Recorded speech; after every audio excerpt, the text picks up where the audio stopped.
Assalamu alaikum warahmatullahi wabarakatuh. Just two very quick announcements. One is that the village of Valley Stream, in order to commemorate Ramadan, is holding a lighting of the moon. It's this Sunday, March 19th at 8 p.m. at the Valley Stream LIRR tracks. Again, in order to commemorate Ramadan, the village of Valley Stream, specifically Mayor Ed Fair, is holding a lighting of the moon this Sunday, March 19th at 8 p.m.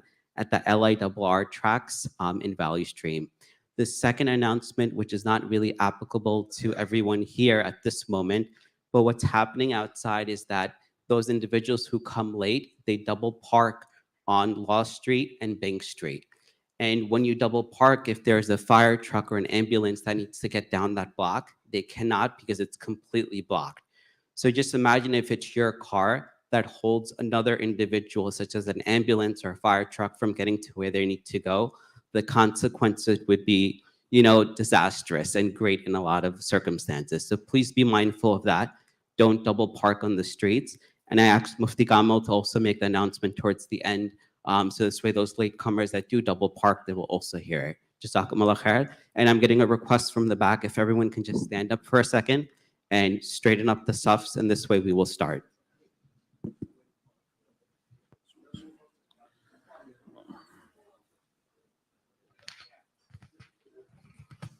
All the brothers are requested to stand and kindly move up and fill up the gaps. There's a lot of brothers waiting outside. Please make room.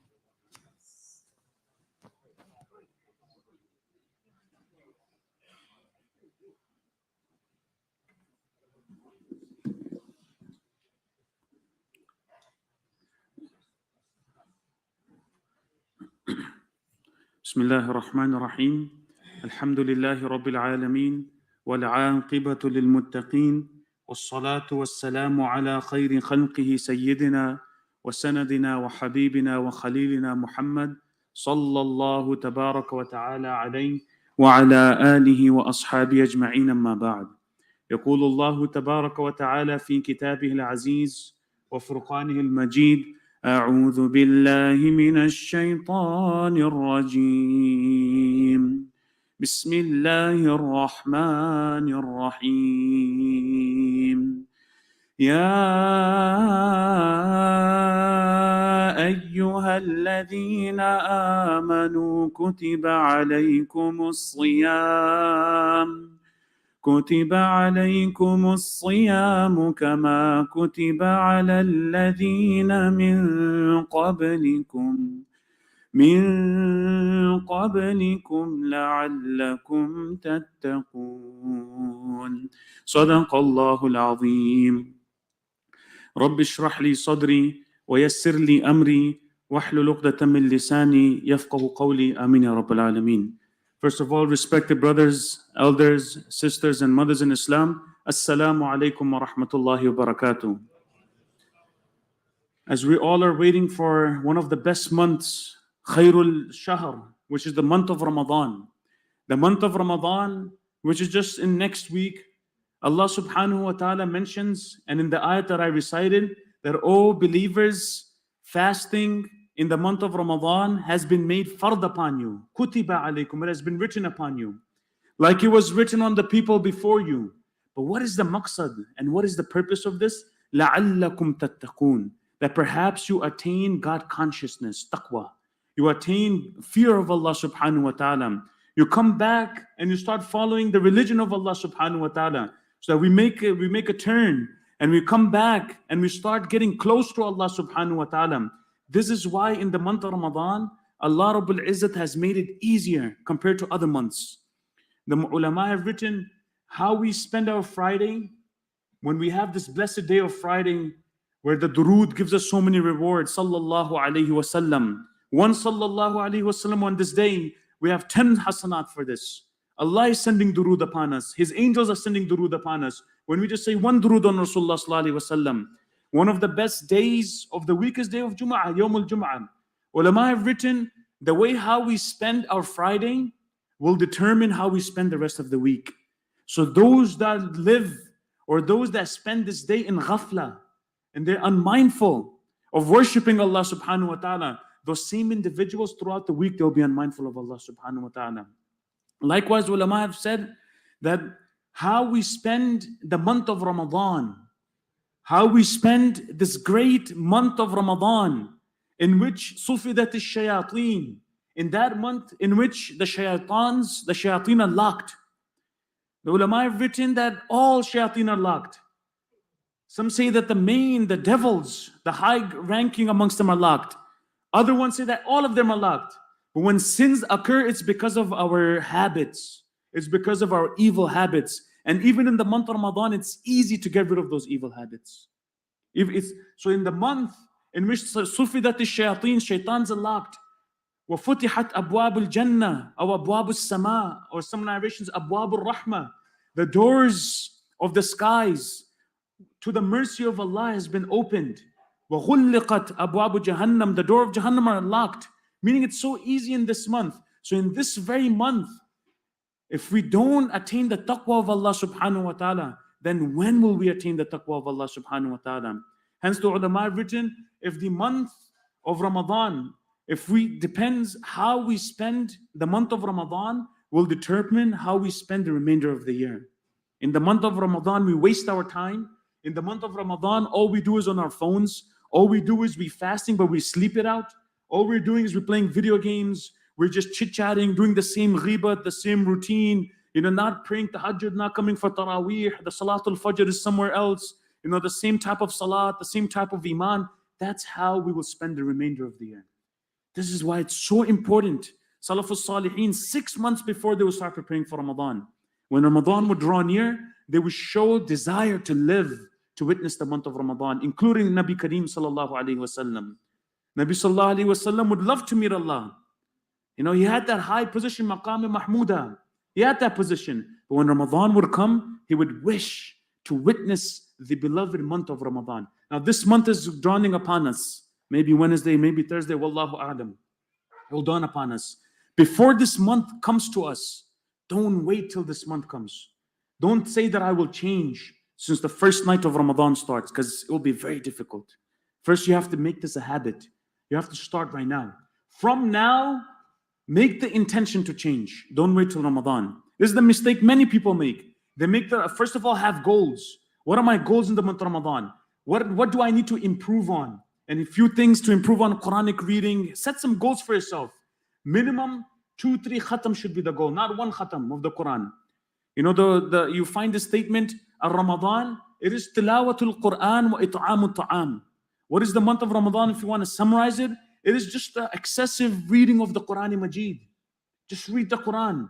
And it is to feed the hungry in the month of Ramadan. It'amut ta'am. Some of the Salaf, they were asked, just describe Ramadan. And they says, tilawatul Quran wa it'amut ta'am. That's it, 2 things. These are the 2 great actions that will take you in this world all the way to wilayat, being the friend of Allah subhanahu wa ta'ala. Read the Quran, tilawat of the Quran, as many khatams as we can. Kana Abu Hanifa rahimahullah, Imam Abu Hanifa rahimahullah, in the month of Ramadan, he would do 60 khatams. 1 per day, 1 per night. We're like, well, how is that possible? How is that possible? Because Allah Rabbul Izzat will make it possible for them. They wanted to do it. When you're a master at something, you do it, you end up doing it very quick.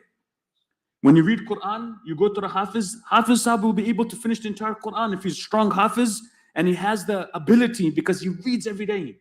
So this shows Imam Abu Hanifa rahimullah, he would read so much Quran, it was extremely easy for them. And then Allah would put barakah in their time because they had the jazm and the azam. They had the determination and Allah subhanahu wa ta'ala allowed them. So if we are determined, we have the intention, inshallah we can do something similar. Maybe not 60, but at least 3 khatams of the Quran. 10, divided 10. The first 10, and then the middle 10, and then the last 10. Divide this. 3 paras each day, 4 paras. But don't wait till Ramadan. That's the mistake we make. Start from now. Because we all love having a boost, a head start. When the month of Ramadan starts, just imagine how it feels. Month of Ramadan starts, we're already completed 15 paras. Now imagine how excited we will be. Month of Ramadan starts, we're very close to finishing our first khatam. Compared to that individual who didn't even start anything. And now he wants to start. And then he looks around, he sees everyone is ahead of him. So start from now, don't delay. Do tawbah to Allah subhanahu wa ta'ala. From now, get the habit of giving sadaqat. Give it to the masjid, give it to your own country, to the poor family members. Discharge your zakat before the month of Ramadan starts. Do some of it and then some of it in the month of Ramadan. From now, start doing a lot of dhikr of Allah subhanahu wa ta'ala. We're told in a hadith in the month of Ramadan, say a lot of kalima. La ilaha illallah. Say a lot of kalima. And hadith, do a lot of wastaghfirullah, istighfar. Get this habit right now before the month of Ramadan comes. And in the month of Ramadan, we'll get the ability to double this up, triple this. We'll be able to multiply this if we start from now. If those that have not started, make this azam and right now determination that from this moment on, I'm going to make this firm intention that I will not commit any sins. All the sins of the eyes, sins of the ears, listening to music, listening to ghibat, sins of the tongue, cursing, yelling, eating haram, ghibat all day, backbiting, and etc. Sins of the hands, sins of the feet. Make the pakka irada, determination that I will not commit any sins. So long as we try, Allah subhanahu wa ta'ala will help us. And if we do slip, do tawbah right away. This is the akhlaq of the believers. One of the Salafus Salihin, one of the wali of Allah, he was asked that how many times should we do tawbah? You know, a person does tawbah, then he goes back to the sin, then he does tawbah, then he goes back to the sin. How long will this continue? Hassan Basri rahimahullah responded, I don't see this except from the akhlaq of the believers. This tawbah is part of the akhlaq of the believers, that they should continuously and constantly do tawbah to Allah, repent to Allah subhanahu wa ta'ala. So the hadith tells us, La ilaha illallah, astaghfirullah. Say it, La ilaha illallah, astaghfirullah. And then the Prophet said, Isalullah al-Jannah, or kama qal. Ask Allah subhanahu wa ta'ala about Jannah, Jannat al-Firdaus. Make dua, oh Allah, Allahumma inni as'aluka al-Jannah. Allahumma as'aluka al-Jannah. Very easy. Allahumma as'aluka al-Jannah. Oh Allah, I ask you for Jannah. If you don't know in Arabic, say in your own language. Oh Allah, I'm asking you for Jannah. This should be our dua in the month of Ramadan. Wa a'udhu bika minan nar. And I seek your protection from the fire of Jahannam. This should be a constant dhikr in our tongues, starting from now. La ilaha illallah, astaghfirullah, as'aluka al-Jannah wa a'udhu bika minan nar. La ilaha illallah, astaghfirullah, as'aluka al-Jannah wa a'udhu bika minan nar. Oh Allah, la ilaha illallah. We're just doing the dhikr of Allah subhanahu wa ta'ala. And then make a tartib from now, make a goal. Any goals we have, write it out. And then make sure our goals are measurable, something we can accomplish. It shouldn't be such, I want to do a lot of khatam. How much khatam? Make it measurable, something that you can measure. 2 khatams, 3 khatams, or this is how much I want to learn about Islam. This is how much what I want to do. Taraweeh salat, I want to make sure I pray all of my 20 rakats in the masjid to the best of my ability. I'm going to start coming to the masjid, come for first takbir. So make these goals for the month of Ramadan, especially when it comes to Quran. Our Shaykh, he would always tell us, when you read the Quran, and this will tremendously benefit us, right? We read the Quran, many of us that don't know Arabic, we don't even know what we're reading. But still there's a lot of power in the Quran. Just the tilawat of Quran brings a lot of nur and barakat in your life. Imagine you have a bucket, right? You have a bucket. And in this bucket, you know, we look at it, there's a hole in there. So this bucket, we keep filling up with water. We're going to think it's useless, because the water is just going to seep through it, right? It's never going to get filled up. But what will happen at the end? You know, you did it once, you did it twice, you keep doing, you go to the river, come back with this bucket. Go to the river, come back with this bucket, you come back with no water in it. But at the ending, if you look carefully, that bucket will become clean. That bucket will be pak, it will be pure, because all of that water that came in. Likewise, when we do tilawat of Quran, whether we understand it or we don't understand it, our heart will become pure. When we do tilawat of Quran, the more we read it, the more barakah, the more light, the more blessings you will feel. Your heart will become full of nur, and you don't even know why. Why is this happening? This is the power of the words of Allah subhanahu wa ta'ala. And this was one of the missions of Rasulullah, yatlu alayhim ayati. Do tilawat of the Quranic ayats. Do tilawat of the Quranic ayats. Our Hazrat would tell us, whenever you read Quran, make the intention that, Ya Allah, before you start the Quran, make the intention, oh Allah, I'm doing this tilawat, because of this you purify my heart. You purify my heart. There's a rust. Mera dil ka zang, the zang of guna. The rust of sin, oh Allah, because of the barakat of your words, get rid of it. Because whenever we commit a sin, as we know from the hadith, nuktatun sawda is placed in our heart. There's a black dot in our heart till we do tawbah to Allah subhanahu wa ta'ala. So He would tell us, whenever you read Quran, make this irada, oh Allah, remove this rust of my heart. Make me come close to you. And make the second intention, oh Allah, bring muhabbat, your muhabbat in my heart. I'm reading your kalimat. You place your love in my heart. With this irada, whether you understand the Quran, you don't understand the Quran, start reading the Quran. I want this for the love of my Allah. I'm doing this because I love my Allah. I'm doing this because Allah is going to purify my heart. I'm doing this because I want to get close to Allah subhanahu wa ta'ala. And then you will see a change in your tilawat. That doesn't mean we never learn the meaning. We should give some time and start learning the meaning of the Quran, but make this intention that before I read the Quran, oh Allah, you create the love of yours in my heart, and through the barakat of your words, you cleanse my heart from all the sins of the hearts, such as jealousy and etc. Also, from now, get this dhikr, La ilaha illallah, get used to sadaqat. Final thing, before we give the azan and khutbah, final thing is, the purpose is when we are fasting, what we're doing is we're trying to learn how to control our desires. If you see, it's a training process, and we're successful in doing so. We start fasting from tulu'ul fajr time, all the way till maghrib time. So we're training our body, we're telling ourselves, and we're telling Allah that we're able to control our desires.